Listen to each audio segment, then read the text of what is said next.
क्या आपने कभी सोचा है दुनिया का सबसे बड़ा जहाज, जिसे कभी न डूबने वाला कहा गया, वो आखिर कैसे डूब गया? साल 1912 इंग्लैंड में बना टाइटैनिक उस समय का सबसे बड़ा और सबसे शानदार जहाज था। इतना भव्य कि लोग कहते थे ये जहाज कभी डूब ही नहीं सकता।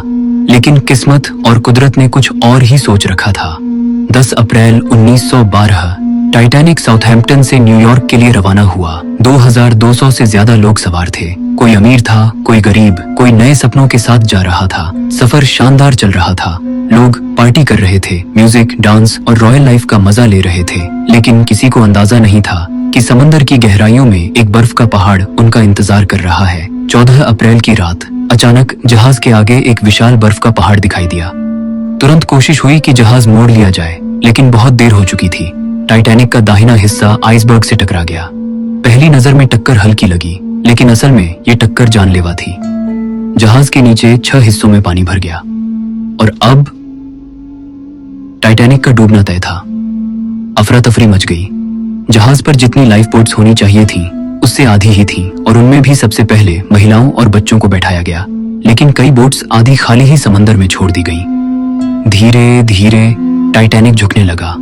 लोग चीख रहे थे, कोई भगवान को याद कर रहा था, कोई अपनों को, और जहाज का म्यूजिक बैंड आखिरी सांस तक म्यूजिक बजाता रहा। रात करीब 2:20 पर टाइटैनिक बीच से टूट गया और समंदर में समा गया। इस हादसे में करीब 1500 लोग डूब गए। लेकिन क्या आप जानते हैं, टाइटैनिक का मलबा 73 साल तक समंदर की गहराइयों में छुपा रहा। किसी को नहीं पता था कि वो आखिर है कहां।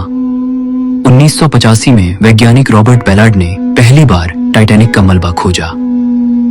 अटलांटिक समंदर के तल में करीब 12,500 फीट नीचे, जहां न रोशनी पहुंचती है और न इंसान की सीधी नजर। टाइटैनिक 2 हिस्सों में बंटा पड़ा है।